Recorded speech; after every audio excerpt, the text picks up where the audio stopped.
So going back to those properties of logarithms that we were talking about, let's try to evaluate some of these natural logs using those properties of logarithms and some given information to evaluate these two natural log expressions. See, I know what you want to do because you have calculators, you just want to throw them in the calculator, but I'm saying suppose you don't have that. Suppose that you can only use the fact that the natural log of 2 is 0.7 and the natural log of 3 is 1.1. Right into the nearest tenth, that's what they are. So you have to rewrite all of these natural logs in terms of 2 and 3, which shouldn't be too bad because if you look at the natural log of 16, how can you rewrite 16 using 2's or 3's? How? So 16 is 2 to the 4th power. Does that make sense? Using properties of logarithms, as we've seen in previous videos, you can take this 4 and do what with it?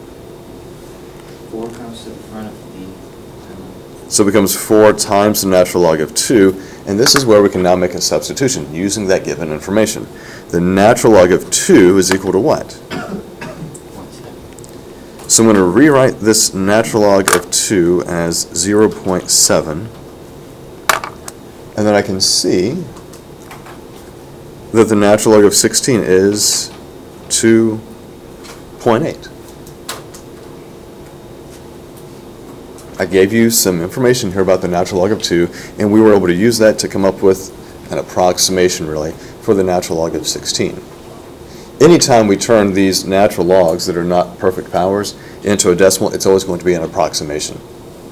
So change your equal sign for that? Well, no, I said let that equal that. So in terms of using the equal signs, it just is what it is right now.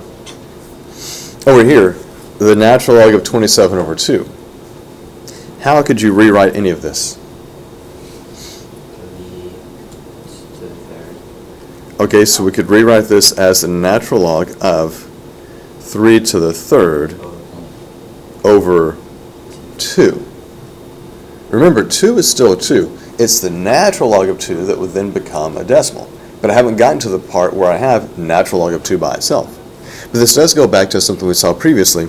When I have division, how can I rewrite this? With a subtraction sign. With division. So I'm going to do some extra steps here.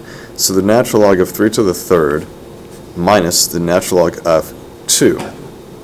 And we saw previously that when you've got powers, we even saw it over here, that power of 3 gets to come out to the front. So it's 3 times the natural log of 3 minus the natural log of 2. Now we're going to rewrite the natural log of 3 to the decimal approximation that I gave you, 1.1, minus natural log of 2 is 0.7.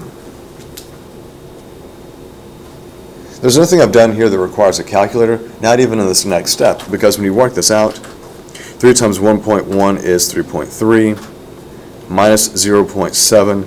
You know how to work with decimals. This is really 33 minus 7, and we come up with 2.6.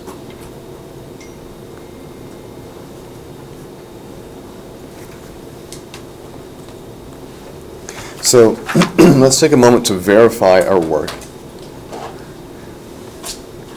And by verify, this is now where you have to use a graphing calculator or a scientific calculator.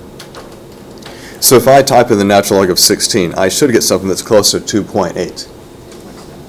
So natural log of 16 rounded to the nearest tenth, 2.8. That is very reasonable to what I actually, or to what I came up with for my estimate.